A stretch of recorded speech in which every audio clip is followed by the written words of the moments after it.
Penguin Random House Audio presents Letters to a Writer of Color, edited by Deepa Anappara and Taymour Soomro.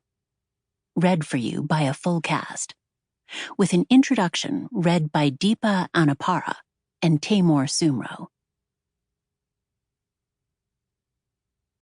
Introduction. We, the editors of this anthology, are from two nations that were once part of the same country, but since independence from British rule and subsequent partition have fought multiple wars with each other. Our personal experiences and our backgrounds couldn't be more different. But as students of creative writing, we quickly discovered that we faced similar challenges in an overwhelmingly white classroom where our writing was measured by a metric that didn't allow for cultural, regional, and racial variance. Fiction that didn't conform to established norms was often rejected as badly written or lacking in tension or conflict, without the acknowledgement that these sensibilities had been shaped by, among other things, the white, mostly male aesthetic of the creative writing program itself. Our own discussions on fiction, therefore, weren't only about elements of a narrative such as voice, character, and plot, subjects that have been examined at length in many writing manuals, but the ways in which race and culture intersected with those tenets of good writing that privileged a Western perspective. These conversations continued as we began to publish our writing and found that our work wasn't always received on the same terms as that of our white counterparts. Readers and reviewers often shelved our fiction under such curious categories as cultural interest or Asia, as if we were not novelists, but ethnographers or anthropologists. We were asked more questions about the state of our nations than our writing. A single character's experience was often conflated with the experiences of an entire nationality or community. Across the world, there is now an understanding of the racial and cultural biases in various bodies of knowledge, such as history, medicine, and art, and an awareness that we should make space in these epistemologies for women, people of color, LGBTQ+ people, and the working class. What if we similarly re-evaluated the codes and conventions that over time have molded our assumptions about how fiction should be written? What form would a more inclusive approach to storytelling traditions take? How could we challenge popular writing maxims that may not be in keeping with our cultural ethos? How did writers of color center their lived experiences, race, and culture in their fiction? The following 17 essays begin to suggest answers to these questions. In these pages, writers reflect on the shifting shapes of a narrative, characters rooted in realisms other than psychological realism, the act of translation inherent in writing in English when the action is taking place in a different language, writing queerness, violence, and trauma without stereotyping our communities or shoehorning them into, say, an English or American value system. Diktats such as show don't tell, and the importance of characters labeled as inactive in science fiction and fantasy. The essays ask if drawing inspiration from the works of other writers makes our writing any less authentic, if we can write humor when we are expected to represent our country and culture, and if a crime novel set in the non-Western world can provide social and historical context without losing narrative urgency. Beyond craft, the anthology also examines the writing life, because, for us, the question of how to write is inextricable from the question of how to be a writer in the world. The essays suggest how we can combine our art and our activism, respond to readers, editors, and censors, and find resilience.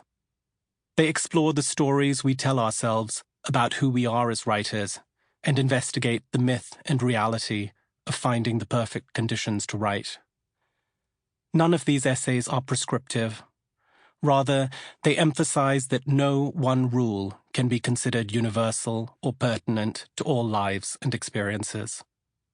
More than a craft manual, the anthology is, therefore, a record of each contributor's particular experience of writing and publishing their work. It is also a book for readers. By broadening and complicating the notion of good writing, and by demonstrating its cultural and racial determinants, the essays ask readers to be inclusive not only in what they read, but how they read. We believe the anthology offers readers a new vocabulary to discuss fiction with others. We recognize that taxonomies, such as the of-color of the anthology's title, can be reductive, flattening diverse histories and peoples into an apparently homogeneous cohort. But the essays that follow reflect the multiplicity of ourselves.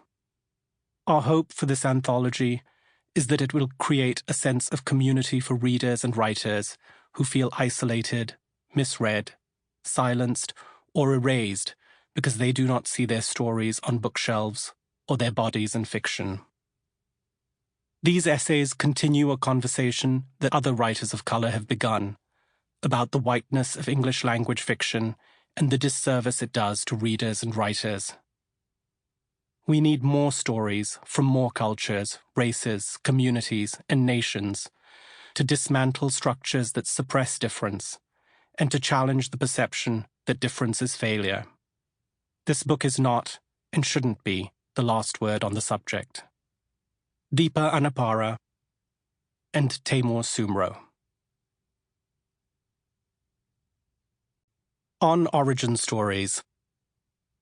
Written and read by Taymour Soomro. I collect stories about con artists.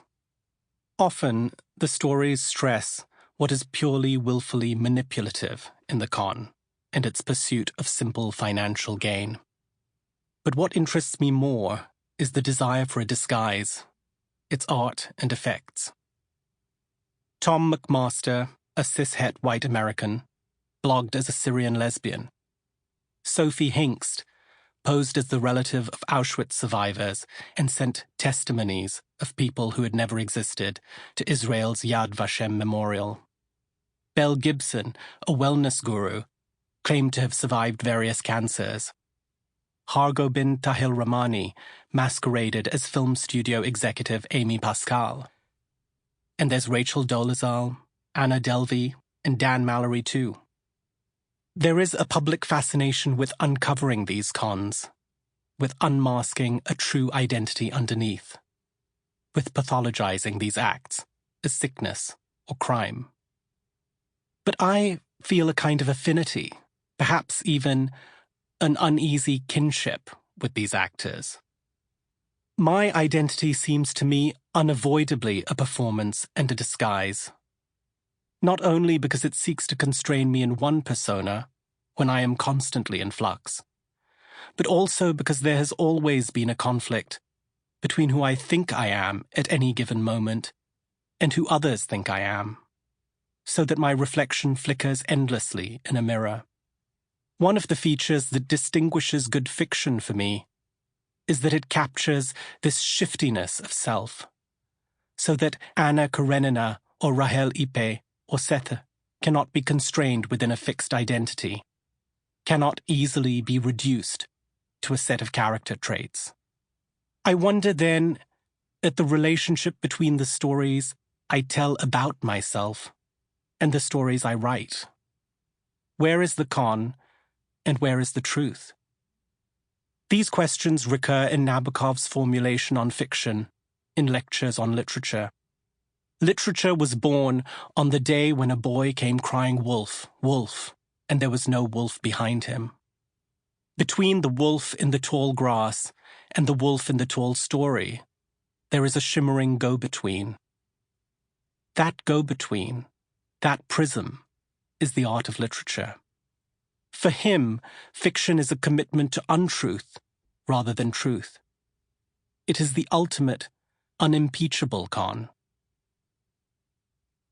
When I left my job at a corporate law firm to write a novel, my greatest preoccupation was not that I would fail, but that my fiction would unmask me. I was living a sort of double life at the time. queer and Sample complete. Ready to continue?